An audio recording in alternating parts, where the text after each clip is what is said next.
and my team and I will be presenting on cybersecurity and the importance of energy. Along with me today is my team. Glen Ankney and Elliott Lewandowski.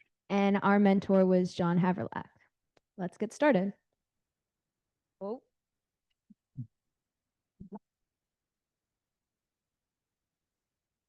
Okay. Today, we'll go through the overview of cybersecurity and starting with the breakdown of the red versus blue competition, where we explored both the offensive, which is red, and the defensive, which is blue, strategies in a simulated environment. So we'll walk through the development and execution of our Capture the Flag event, which highlighted the challenges we designed and engagement from participants. So cybersecurity shapes almost every part of technology nowadays, and in critical infrastructure, like in our systems here in Alaska, a lot of it is being digitized and remotely operated now. So it's pretty convenient, but it leads to a lot more avenues of like criminals and hostile groups to attack. So for the first 2 weeks of our internship, or not 2 weeks, first half of our internship, we did a red versus blue competition, and we're going to be going over some of the highlights from each of us. I will be talking about ARP spoofing. Before that, I need to talk about ARP, which stands for the Address Resolution Protocol. It's a way for devices on a network to find other devices on that same network. Imagine you had just moved to a new neighborhood, and you wanted to find where one of your neighbors lived. So if you were to use ARP, you would go door to door, knocking on people's houses and asking, hey, do you know where this person lives? Eventually, hopefully, someone will know where that person is, and they'll point you in the right direction, and now you know where the person lives, right? So that's how ARP works. It does come with a flaw. Someone could come and talk to me and it'd be like, hey, where does X person live? And I could say, they live in my house, and you should send me all their mail. I'll make sure it gets to them. That's because ARP does not perform any response validation. That would be accepted, and in the context of ARP spoofing, that means that you've performed a man-in-the-middle attack. So all the network traffic from one host will go to you and then to another host. This lets attackers modify and view and potentially modify network packets, which lets them do a lot of things, which we'll talk about in a little bit. What you see going on behind me is the process of using a tool called EtherCap to start an ARP spoofing attack. It's fairly simple with the tools that are currently available. If a network isn't protected against it, it's like 7 to 10 steps through a graphical interface to start one of these attacks. Once an attacker has done this, they can do a lot of things. They can log decrypted credentials if you have network traffic using a weak protocol. And the application that we actually saw in our competition was to remove the target's internet access, which we used to limit the opposing team's ability to interface with all of the devices on the network. You can protect against it. I won't be talking about that today because it takes a long time. But if you're thinking about network security, it's definitely something that you should be considering.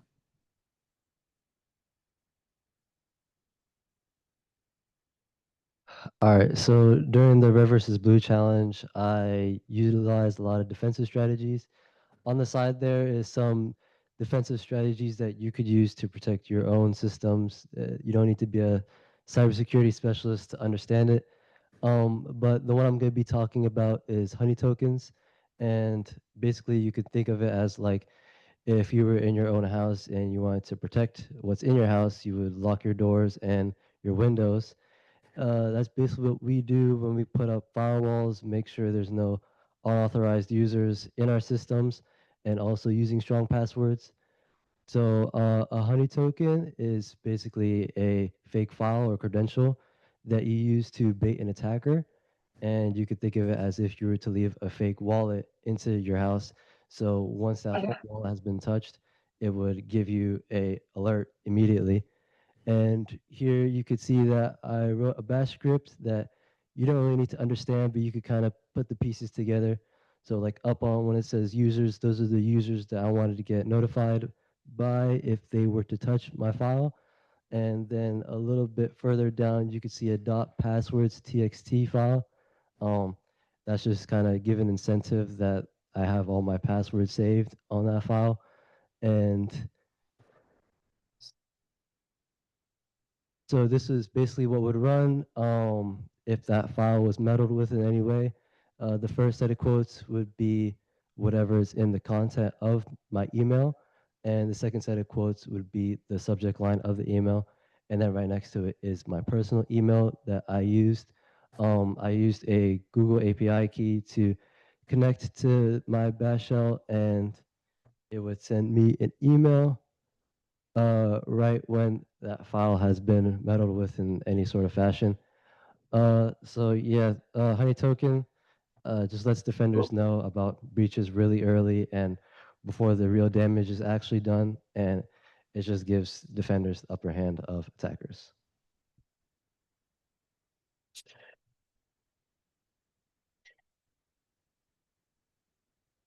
Okay. And now I'll tell you about reverse shells, which is a method used in cybersecurity attacks where the target system, instead of being accessed directly, actually initiates the connection back to the attacker. This is creating a backdoor, and generally it bypasses any firewall. So once the shell is established, the attacker actually gains remote access and can execute commands on that system. And then for social engineering, unlike technical hacks that you see in movies, this is generally exploiting human psychology. It involves tricking individuals into giving up sensitive information, clicking malicious links, or granting access to secure systems. This is often done without the person even knowing they're being targeted, and generally starts with information gathering, with the attacker impersonating someone trustworthy to the victim. Some common scanning techniques include phishing, smishing, and vishing, which I didn't make up, but it includes fake emails, phone call impersonations, and text messages. So for the actual RVB challenge, I made a reverse shell using Kali Linux, which is a penetration testing operating system. And I started by making a file called egg.elf. And if someone on the other team clicked on the file and ran it, I would be able to get access to their system and see what was on it. Unfortunately, if they did close it, I would lose that access, and I wasn't able to get the code working to have it run in the background without them knowing. The picture on the left is a trial run Elliott and I did, and obviously he knew that I was doing it, but it did allow me to see everything on the computer. I then made a fake email impersonating our mentor, John, and sent out the link saying that the file was an Easter egg so that the other team would be, clicking it. And unfortunately, the other team did find it a little bit suspicious and didn't run the file. Yeah, so for our red versus blue challenge, I thought I'd talk about the scoreboard hack I made. So for the competition, we had a scoreboard website where we can check our team score, but also the other team score, along with the points that we earned from either the categories or different challenges. So I started taking a peek under the hood where I found that the website had an endpoint at /API/boards that was pulling a JSON file to populate the scoreboard with the scores. And if I navigate to this endpoint, we can see that the data that it's pulling is just this JSON file. We can't really do anything with it right now, but it is useful to know what the structure of the information that the website is using to update the scores. And we will use that later. And so looking further around led me to find that John had conveniently had the source code for the website publicly on GitHub. So I just downloaded that and started checking out the configuration file, if this mouse. And here, I was able to see that it's using something called MQTT, a sub-pub protocol, to transmit these scores. And a little bit more research reveals that a little bit more research shows that it is using, there's an unencrypted version of MQTT that uses the port 1883. And if we look at the back of the configuration file, it's using port 1883. So this suggests that it's not authenticating the data that it's receiving. So we can confirm this by using a tool named Mosquito to interact with the MQTT broker. And I use this to first subscribe to the leaderboard topic. And right here is me just subscribing to it with that command using Mosquito. And right there should look similar because that's exactly what's on the API board. So we know that we're working with the right system, and we have found the place that it's sourcing the scores from. So now if I write, or at least I try to submit my own information, it's accepting it and updating on the broker. This doesn't change anything on the website because it's not in the right format. But as you've seen, we know what it should look like. So if we make a script that publishes every second with some more realistic scores, we get, oh, that's wrong button. We get a more realistic scoreboard with me at 999 points and everybody else at 0. So, and yeah, so this, while the technical funds are fun, or the technical details are fun, the takeaway from this is that the hands-on challenges provide a real understanding of how these systems can be attacked and compromised. And this brings us to the next stage, developing our educational platform. To enable users to do that same, get that same organic experience that we did. So we decided to develop a capture the flag event, or CTF, because it provided the same dynamic and hands-on learning experience that we got doing our competition. And this capture flag event would basically just be a platform where participants can view a variety of puzzles, submit answers for them, and also compare their standings with other participants on a live scoreboard, hopefully one that's not compromisable. So we believe that this capture flag event could serve as a more engaging experience to educate employees and students alike, and just teach them cybersecurity skills and concepts. We developed 65 different challenges for this event, and we just want to show you some of our favorites. So this is the interface that users were presented with on initially logging in. It's a list of all the challenges that we created. If a user clicks on one of those challenges, they get this little pop-up, which has a brief description of the challenge and what you need to do to submit the flag. Our early challenges were very focused on basic Linux usage. We wanted to make sure we were having competitors develop a skill set that would allow them to participate in some of our more advanced challenges, regardless of how they came into the competition. This challenge specifically asked users to delete a file called delete me using the RM tool. You can see that once they run rm delete me, it gives them the flag. They then input this flag to the text box and hit submit, at which point they'll be given the points for this challenge. We tried very hard to make sure that the later challenges built off of earlier challenges. The one that we have up now is asking competitors to figure out how that deleting files challenge was printing its flag. That's not typical behavior of RM, and understanding unexpected behavior on a system is very important to security. The framework that we used to make this competition allowed us to add hints to challenges, which we made liberal use of. This challenge has 2 hints. The second hint is talking about a command called which. If you run which on a binary, it will tell you the path to that binary.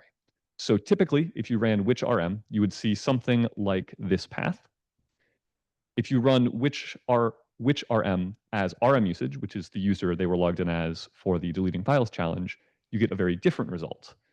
Competitors were expected to recognize that this was an abnormal path for a binary, and then figure out what kind of file it points to. Once they'd done that, they would see it's a text file, and from there, they could get the flag. This also exposed them to the concept of wrapping binaries. In this case, it wasn't used to do anything malicious. It just printed something if you gave it the right input. It could be doing much more malicious things. It could be deleting random files on your computer. It could be creating backdoors. Just something that anyone trying to secure a system should be aware of. And onwards to now. So the challenge that I wanted to share was the open port hunt.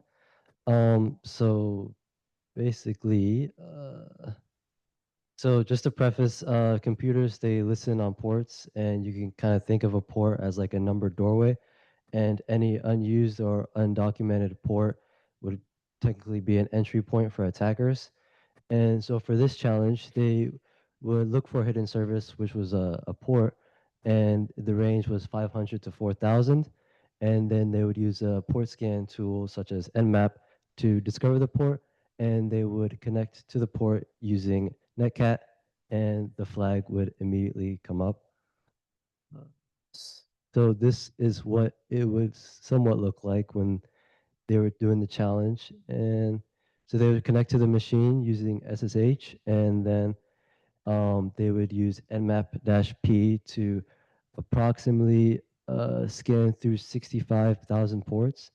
And then they would notice that the SQL port would be 1337, and then they would connect to the port using netcat, and so they would do nc localhost 1337, and then they would immediately get the flag. And so this exercise just shows how IT teams need to know every port and making sure there's no port that is not documented and shut down when it's unnecessary, because once again, it leaves openings for attackers to come through. And so this challenge just teaches how attackers discover hidden ports and why defenders need to find them and discover them and shut them down before they do.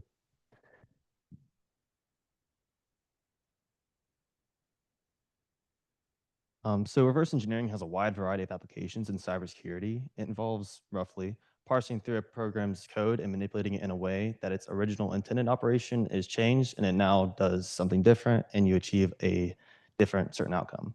So for my challenges, I focused on bypassing a security feature to gain information. In the past, I've taken a malware analysis class and where we worked with disassemblers to take apart malware and find how they worked and what they did. And a lot of the aha moments I had in this class were when we were dealing with the initial reverse engineering lessons and working with the disassemblers. And I felt that this mirrored much of the experience that we were trying to get from this, or much of the experience we were trying to implement into the CTF.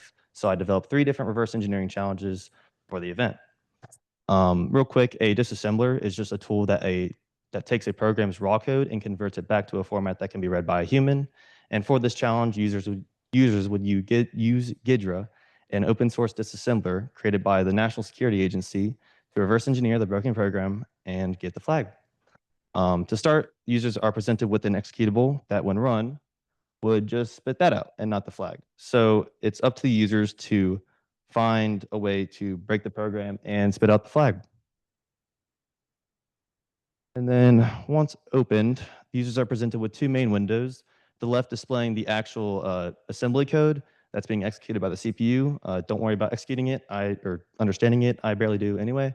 That's why you use a disassembler. The right side gives you a nice little interpretation of what the left side's doing, usually in C or C++, this case C. And by using, or from this, players would have to find that this compare function here checks to see against 2 variables, and if they are not the same, it'll execute one thing, and if they are the same, it'll execute the decrypt function and thus give them the flag. So by using the context of the pseudocode provided, they can see that if they just make that if statement false, it'll execute the else condition. And they do that by changing this variable to 1 to match the one before it, and then when it's checked by the program later on, theoretically, it should give them the flag. All they have to do is save that program, run it, and they get the flag. So all this does is really get the players comfortable with the basics of reverse engineering and exploitation.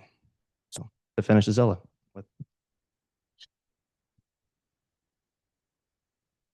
Okay, so I'm going to introduce you to something called SQL or SQL, which stands for Structured Query Language. And it's basically a language used to talk to databases.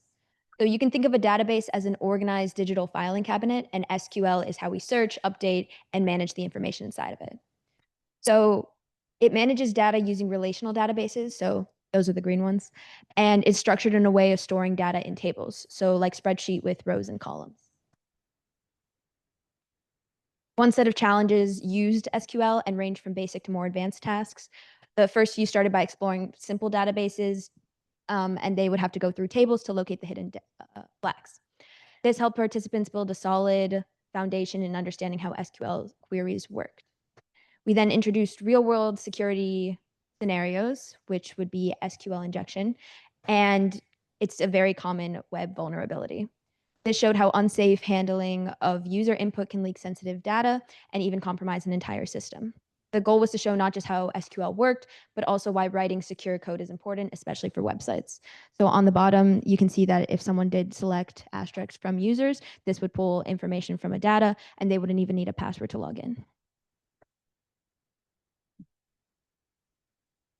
This internship presented all of us with an extraordinary opportunity to develop skills in an isolated environment that John created that we wouldn't have been able to elsewhere. If we had tried, we probably would have set off flags with OIT. We are very grateful that we did not throughout this internship. We were also presented with numerous other resources, both hardware and software, for any projects or rabbit holes we wanted to pursue. John was always happy to answer any questions we had if one of us hit a roadblock. So we really just wanted to say thank you, John, and to ACEP as a whole for this amazing opportunity. Does anyone have any questions?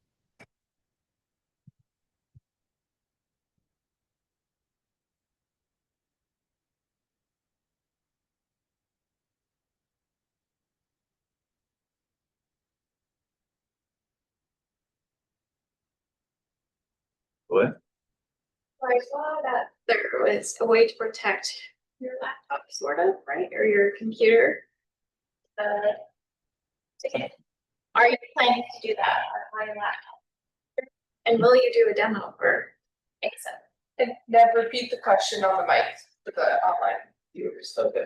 So the question was just if I'm planning to use Honey tokens on all my devices and in the future. Maybe not.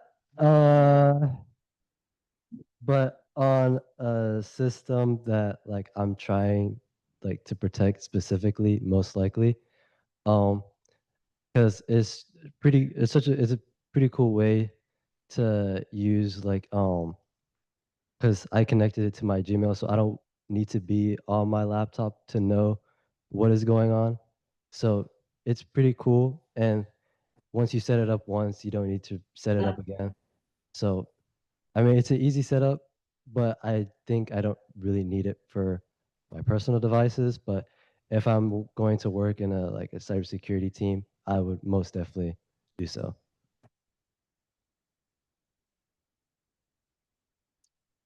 Are there any kind of big takeaways from the red versus blue challenge that you used in the design of your capture the flag? I think it was just the like, as I talked about on my side, like the genuine and like organic experience of like finding something and fixing it yourself and not having to be like, you know, handheld the entire way, and how that like gives you a more impactful learning experience compared to just having like a learning module and a quiz after the fact. So that was one of the big takeaways. I don't know if I think that a lot of what really worked with the red versus blue competition was Easter eggs that John had left in the system, and kind of having to like explore and find a weakness that already existed.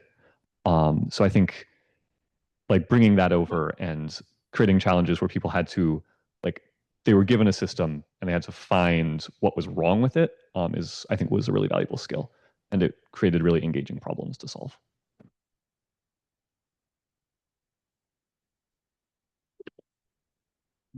How can Alaska utilities and other organizations use the tools and skills that you have developed?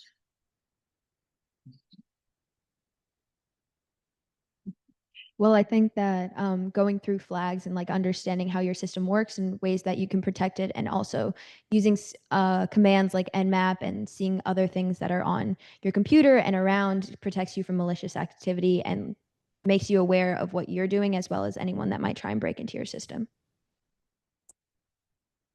I think it also provides a really good way to teach a lot of these concepts that will stick with people longer than what's currently being used. Because if you ask someone to go through a slideshow and then answer a quiz at the end, which is a lot of cybersecurity training, that doesn't typically stick around for very long. So giving people a more interactive way to really understand how these weaknesses can be exploited in their systems and why they need to prevent them from being there.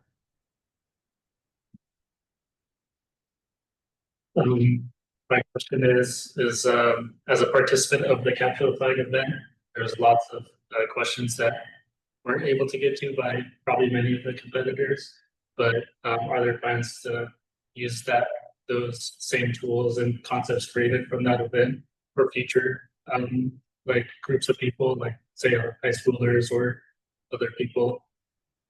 Yes. Right now, the event is still available on, if you're on the university network. It's not internet facing yet, but there are plans to try to shift it to more permanent infrastructure and then expose it to the internet so you'd be able to access it from anywhere.